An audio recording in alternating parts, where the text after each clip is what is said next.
Hi, everybody. My name is Martha Alexander, and I am your host for Courageous Heart.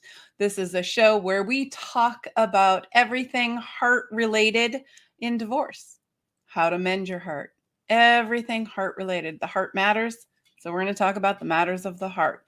You are on WGSN-DB, Going Solo Network, the #1 internet singles talk network out there. So stay tuned and keep with us. Today, I'm really excited to be back. I've taken an 8-month hiatus and I'm back better than ever.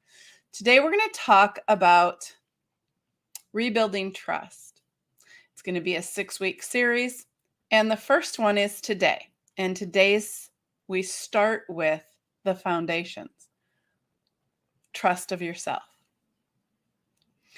In divorce and when life's challenges happen, for anybody involved in the divorce, whether it's the family, evidently the pets, if you look at my dog behind me, whatever it is, whoever it is in the family, trust in yourself is really easy to disrupt in a divorce.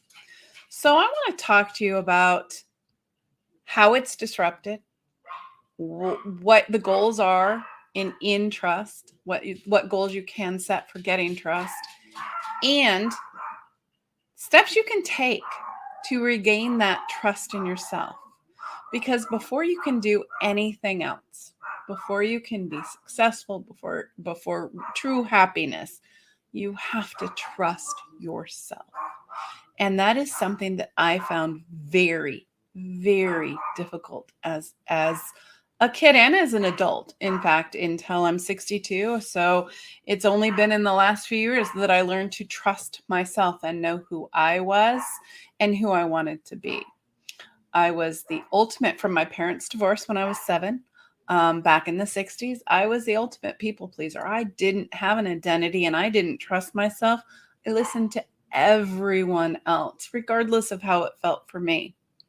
If you're in that boat, I don't want you to be there.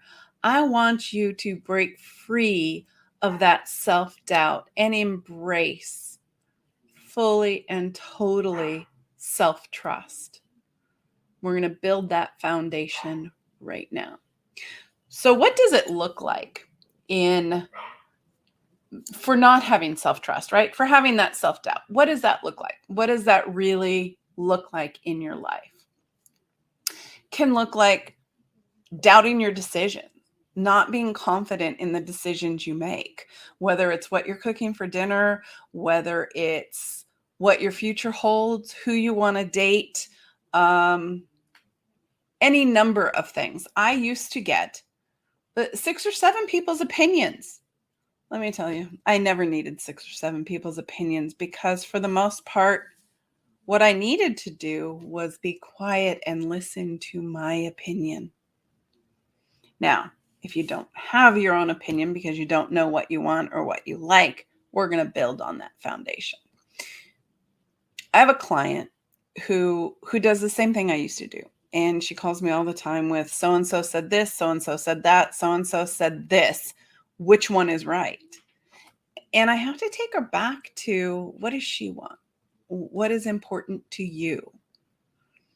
Someone who has trust, self-trust, makes confident decisions, is well-grounded, knows that their decisions are in alignment with who they are, what they value, and what their goals are.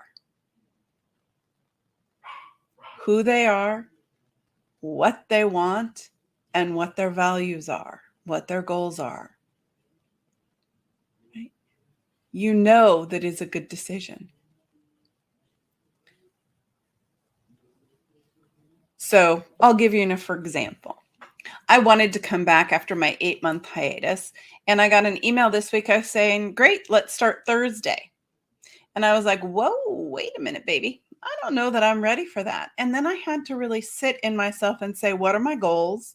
What are my values? And what will it take me to do that? Is that the decision that I want to make? And here I am, right? Confident and ready to go in that decision.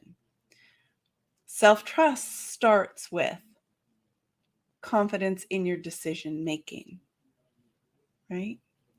And being confident in that, some of those under there, remember, are knowing what you value and knowing what your goals are. And divorce can throw you off that big time. It can throw you to the complete sideline of having an identity crisis, not knowing who you are, not knowing what you want, because you've completely changed positions, right? You're somewhere completely different. This is a beautiful time. Wherever you are in the process, whether you're thinking about divorce, pre-divorce, pending divorce, post-divorce, or child of divorce, this is the perfect time to sit down and say, who do I want to be? Because self-trust is part of your identity, builds with your identity. So who do you want to be? What do you value? And start there and start making small decisions. You don't have to make the biggest decision like what house to buy, right? It's small decisions. Another aspect, what plays into that, is someone who lacks self-trust or has a lot of self-doubt will, when they doubt their decisions and there's a mistake, there's a lot of self-blame, there's a lot of anger, there's a lot of judgment towards self, there's a lot of talk. And you know what I'm talking about. You know what I'm talking about when you talk to yourself in a way that isn't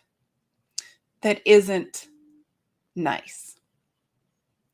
So part of building self-trust is learning to talk to yourself with love and with compassion.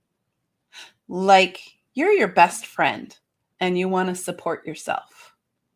And if you have to pretend for a while, that's perfectly okay.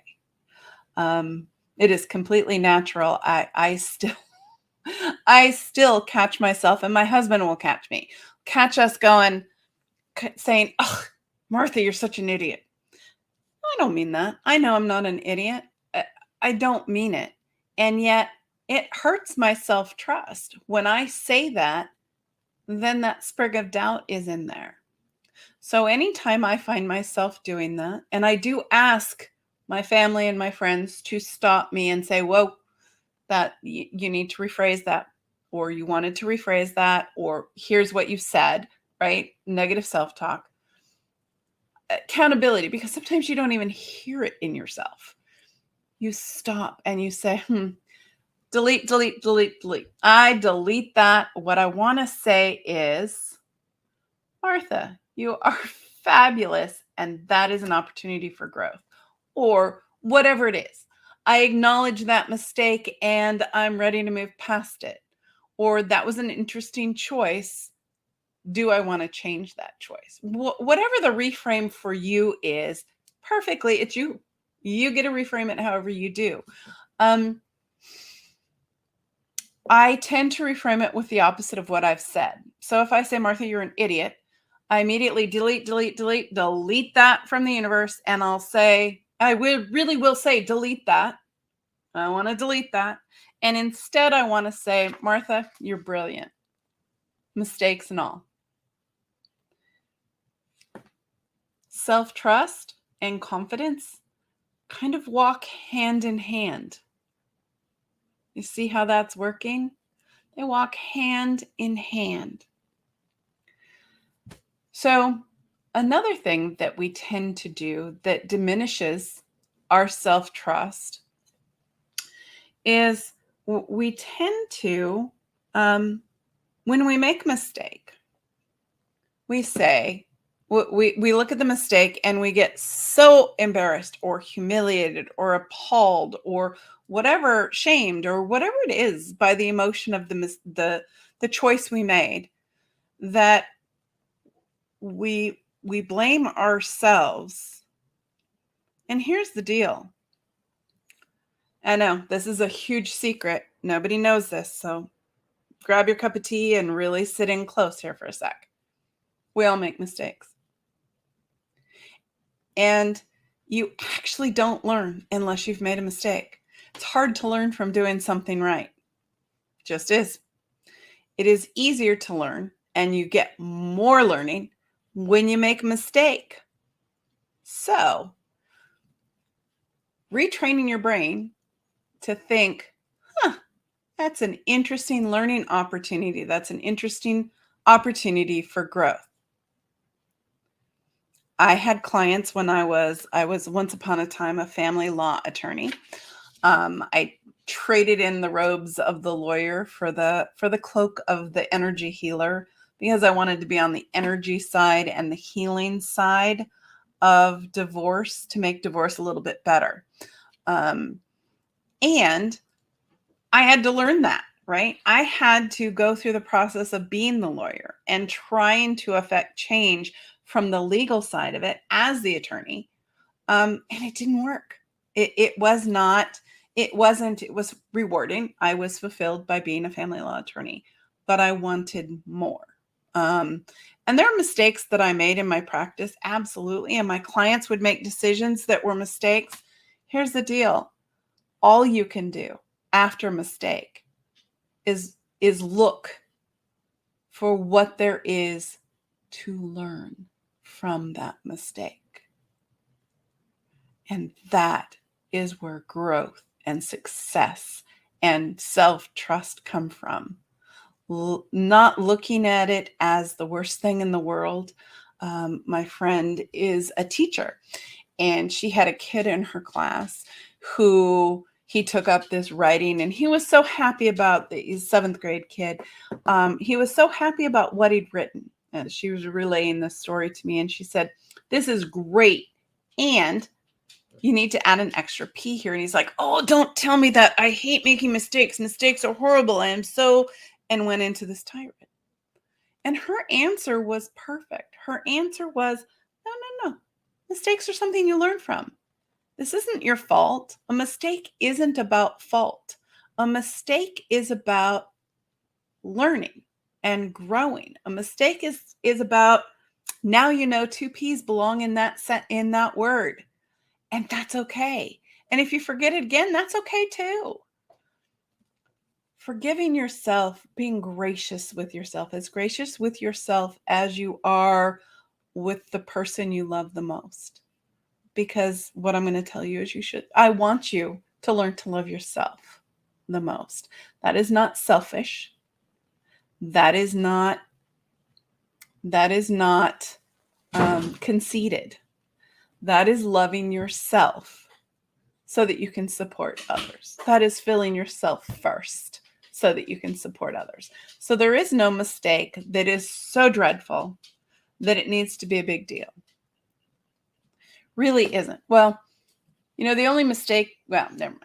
We won't go there. I was going to talk about a trauma surgeon, and sometimes those mistakes are a big deal.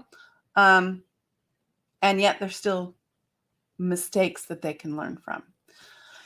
So now, don't get mad at me for that. By the way, this is an interactive show, so feel free, if you are live with me, to go ahead and ask me your questions or tell me whatever it is you want to tell me, because I want to hear from you. Courageous Heart is a community, and we are going to bond together and grow together to make divorce a little bit easier. I'm here every step of the way. I'm here for you.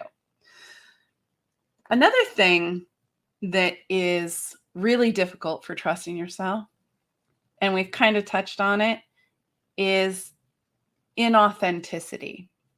To trust yourself and to build that trust, you really have to be authentically you. If you're inauthentic, if you're not being who you are, if you are a people pleaser, if you're just going along, if you're not standing up for what you believe in or your values, or you're not doing what is important to you, it's harder to trust yourself. That doubt is right there because you are not showing up wholly and fully as yourself. So finding yourself is very important. And that is knowing that you are enough, knowing that you are worthy just as you are, and that you're perfect as the imperfect you That's exactly what this journey of life is all about. Next thing you can do to help, or the next thing that a divorce can kind of throw off in terms of self-trust, is boundaries. And sometimes it is really hard to set boundaries. Now, I will tell you right now, my theme song is "Don't Fence Me In." Horrible song, just so you know, but the words, "Don't fence me in." I don't want boundaries. And for me, a boundary as a people pleaser, a boundary meant that I would die, because if I had boundaries up for other people, that meant they wouldn't like me, they wouldn't love me, and I would die. Survival. It's what my amygdala said. Here's the truth. Healthy boundaries keep you safe. Healthy boundaries help you respect yourself enough to say, this is not what I do. It's as simple as that. What are your boundaries? What are the boundaries that you need to respect yourself and to be okay? I had a client who thought that everything she did was that she never did it quite. Everything had to be perfect, and they were these huge things, right? And we set boundaries that she had to find 5 things in her day every day, that whatever she did, it was enough, and she had to write it down. I did X, Y, and Z, and it was enough.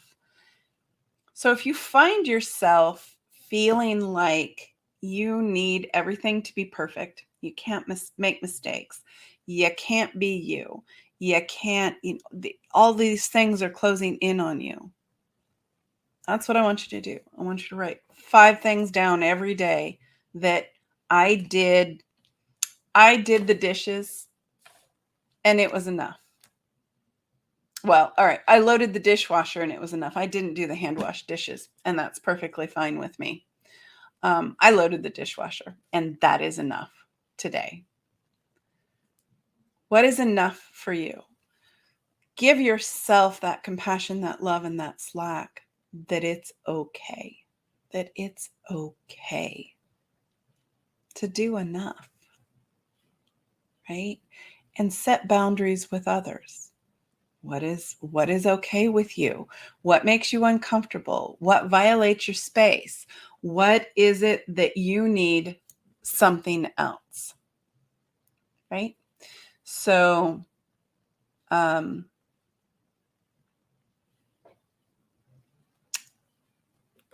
what is it that helps you respect yourself? I was going to tell you a story, but I decided it didn't fit here. So I'll tell it another time, I promise. I love telling stories. For me, and I'll give you the silliest example I can give you of setting a boundary. I didn't set a lot of boundaries, and so my daughter was not quite driving. I had a meeting, or whatever it was in the morning. She wanted someone else to drive her to school in my car, and I said yes, because I always said yes, just yes, whatever. Here's the deal: he didn't have a license. I'm like, wait a minute. Why would I say yes to that? No, that is not okay. So figure out, and here's what I had to do. For a while, I had a rubber band. I don't think I have one here, but I have a hair tie. I had something on my wrist that I could snap. Look, it matches. How clever is that? Kind of. I could snap it so that if someone asked, can I or would you, I would snap it. And you don't have to make a big deal out of it like I'm doing right now, right? It can just be a quick, like whatever the signal is for your body, to stop and think for a minute and decide, is that really what you want to do? So setting a boundary for yourself of stopping and thinking before you answer questions. We're going to come back to rebuilding trust and trusting yourself again in just a few minutes. But for now, we're going to go to a commercial break. But we'll be right back. And don't miss out, because I got a lot more tips for you and a lot more stuff to say about rebuilding your trust. So be sure you come back. This is Courageous Heart with Martha, and we will be right back on WGSN-DB Going Solo Network.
Hey, welcome back to Courageous Heart with Martha, where we talk about all things matters of the heart and divorce, because what the heart thinks matters.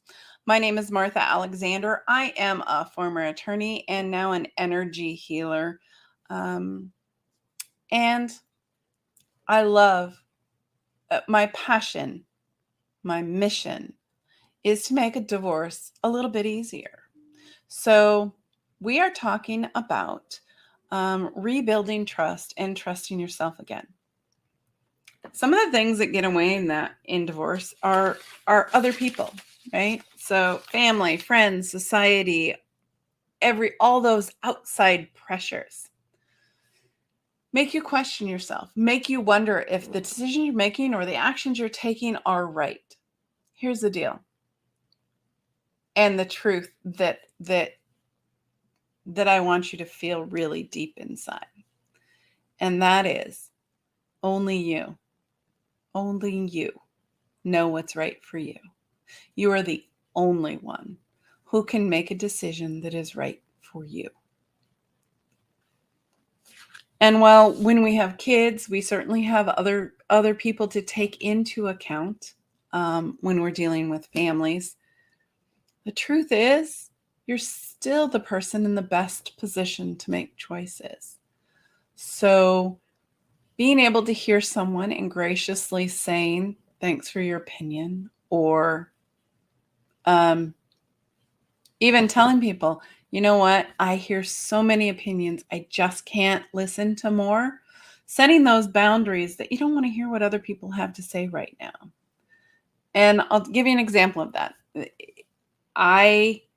In February, when I took my 8-month hiatus from having a show, from having even really practicing my business, I did some. I have some clients that I've kept during this hiatus. I needed to stop listening to everyone else, and I had so many different people's, business coaches, what you should do, what you have to do, what you must do, what you shouldn't do. All these different people. And sometimes they disagreed on whatever it was. And my body and my mind finally said, stop. I can't keep it on this hamster wheel, right? It's the same hamster wheel that you have in divorce. It's everyone has an opinion. Everyone knows something. Everyone has advice. You really got to listen to yourself. And I'm going to add in there your attorney, your support system, right, is there for you. So I don't want you to completely disregard everyone else, but I do want you to prioritize what you think and how you feel with compassion and in a judgment-free zone.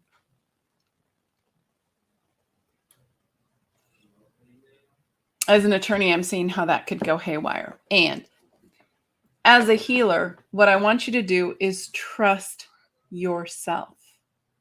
I want you to be able to not listen to everybody else, to tune out all of those other words. Tune out everybody else. And listen to what is right here. What is it? And as you build that trust in yourself, those decisions come easier and easier.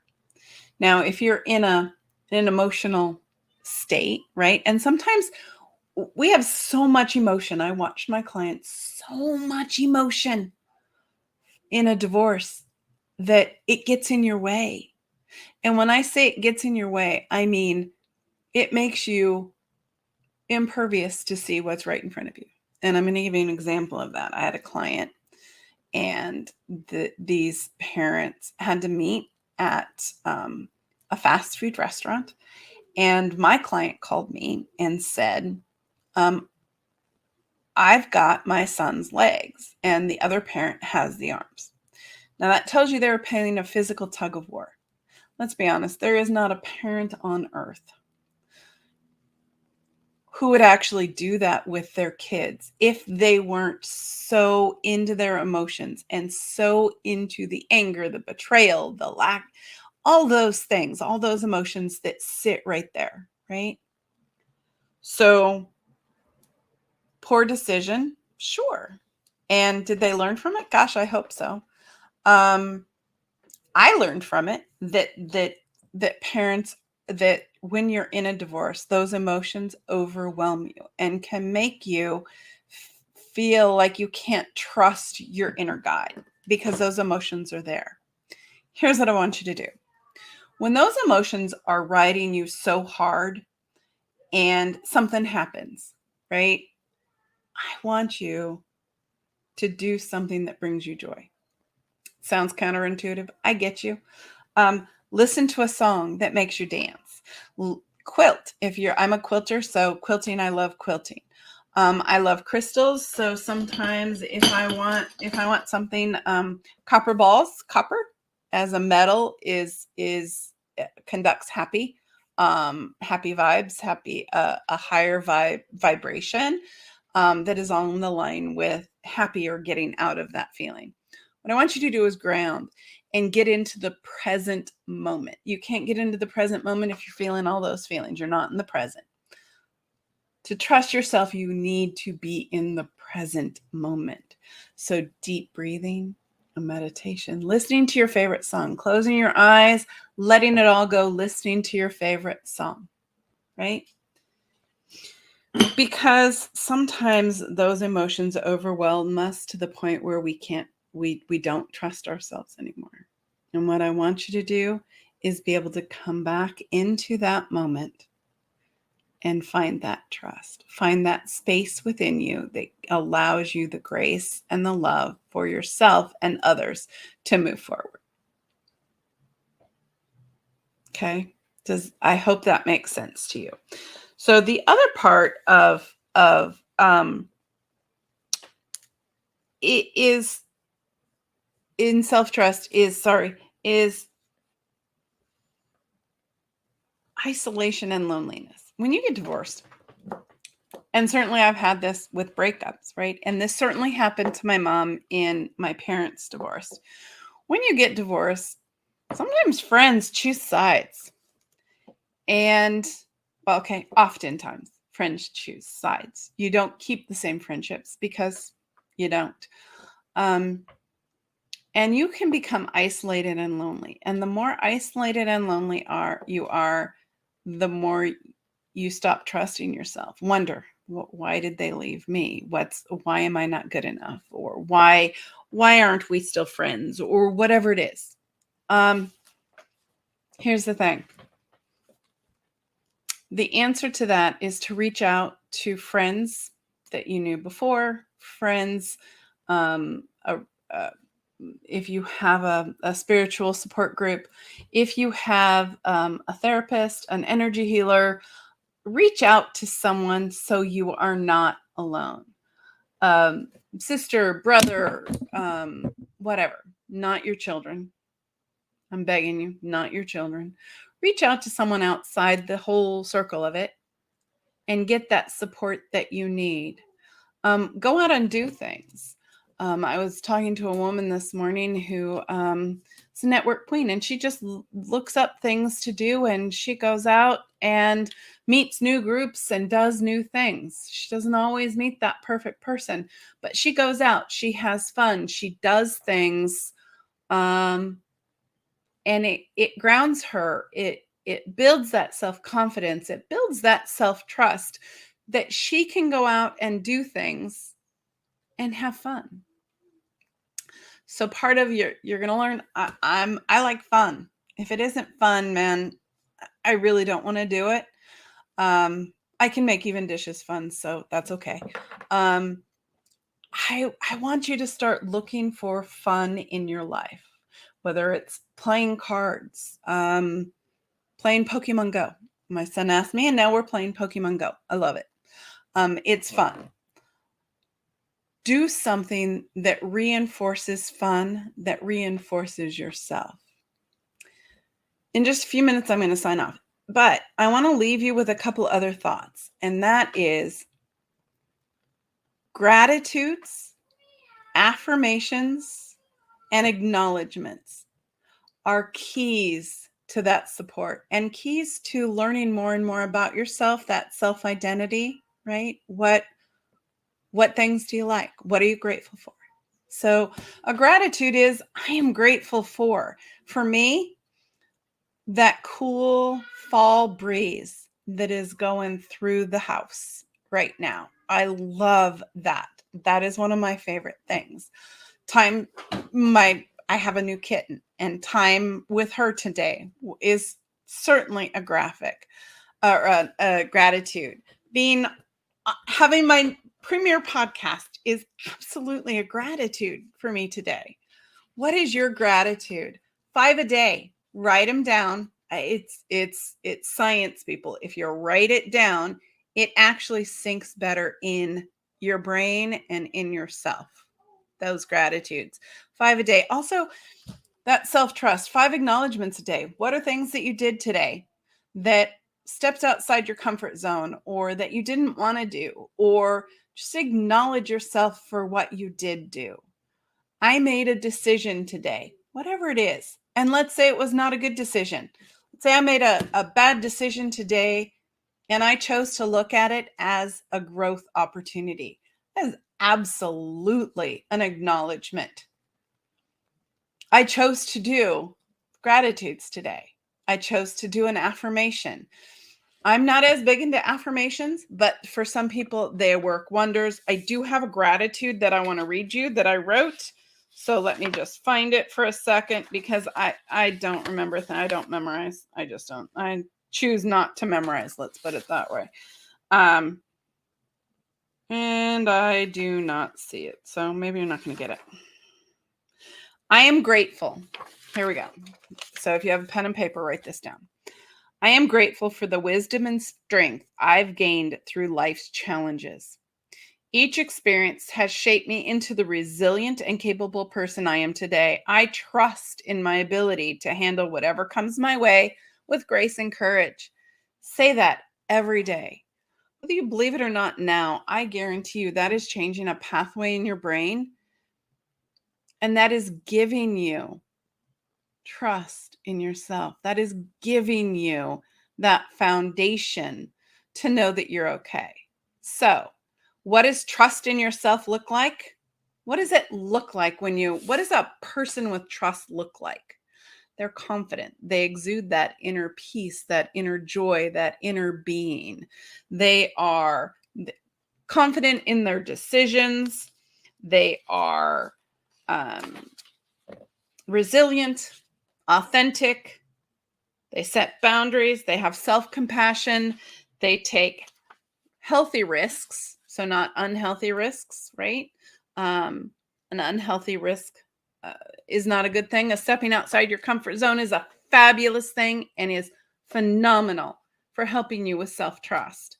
They have positive self-talks. They embrace their own vulnerability. You don't have to be strong and not talk about things in front of everyone. You don't have to be perfect in public. You just don't. You just don't. They're consistent. They follow through on what they say they're going to do for themselves and for others, and they adapt. They're adaptable. They adapt as something shifts. So tips and tricks for you. I'm going to summarize those so that you know what you can do in order to you know what you can do to start building that. So the first one is show yourself compassion. Love yourself, show yourself that love, that compassion, that treat yourself like your own best friend because you need to, because you are. Start small, take small goals, and everyone you do, encourage yourself, acknowledge yourself, say good job, right? And if for whatever reason, when you do that, there's a mistake, look at it as an opportunity for growth and reinforce that in yourself, and then acknowledge that. Keep a trust journal. Keep a journal to document your thoughts, your feelings, and experiences related to your own self-trust. Reflect on areas that it went really good. Reflect on areas that are opportunities for growth. Where did it not work, and where would you like to improve on it? And what does that look like in your life, right? What does improving it look like? What do you want it to be? And then make sure you incorporate those gratitudes and acknowledgments and positive self-talk. That is foundationally a must for trusting yourself. If you don't like yourself, you're not going to trust yourself. There's just nothing to do, right? You don't trust someone you don't like. So build that self-worth, build that self-confidence, do those gratitudes I am grateful for, and I acknowledge myself. I did a great job doing whatever it is. It doesn't have to be big. Again, it can be small things. I have started clients off with, I took a shower today, and that was a huge step for them. That was an acknowledgement. So meet yourself where you are, not where other people expect you to be, or where you think you should be, or where society thinks you should be. Meet yourself where you are and show yourself the love and the compassion that you deserve, because you are enough exactly the way you are. Know that the journey to trusting yourself again after a divorce or during a divorce, it is not a around the block kind of thing. It's a daily looking at it, maybe daily failing and picking yourself back up and doing it again. It is a daily show of self-love and compassion in a judgment-free zone. Don't judge yourself. This is about accepting yourself and allowing it to be. My name is Martha Davis Alexander. I am an attorney, a former attorney. I'm no longer an attorney. I am a quantum energy healer, and I work to help people get rid of those emotions that keep them blocked in divorce. That is who I am. My mission is to help people through my podcast, through my blogs, through my articles, to overcome and to make divorce a little bit better in this earth. You can reach me at 925-899-3882 or at marthadalexander@gmail.com. My website is courageouslyoucoaching.com. This is WGSN-DB, Going Solo Network. Remember, you are not alone. There's a whole world of people here to help you. WGSN-DB, Going Solo Network, is here to support you with so many podcasts. And I am here to support you every week at 3 p.m. Pacific, 6 p.m. Eastern. Join me again next week when we're going to delve into rebuilding trust in relationships, whether they're friendships or romantic relationships. I hope to see you then. Have a phenomenal week. And remember, compassion to yourself first. This is Courageous Heart with Martha. See you next week. Bye-bye.